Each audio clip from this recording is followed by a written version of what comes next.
Friends, ఇప్పుడు మీరు చూస్తున్నారు కదా, ఇది వచ్చేసి మన కుర్సాపూర్ ఘాట్ అనమాట. ఈ ఘాట్కి అయితే మనం ఎంటర్ అయినాము. ఇక్కడ ముందు అయితే బోర్డు కనిపిస్తుంది చూడండి.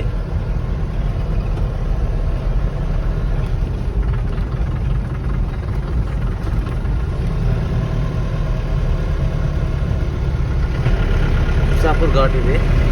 ఇక్కడ వారణాసి 655, వారణాసి 655, జబల్పూర్ వచ్చేసి 190 కిలోమీటర్స్ ఉంది ఫ్రెండ్స్.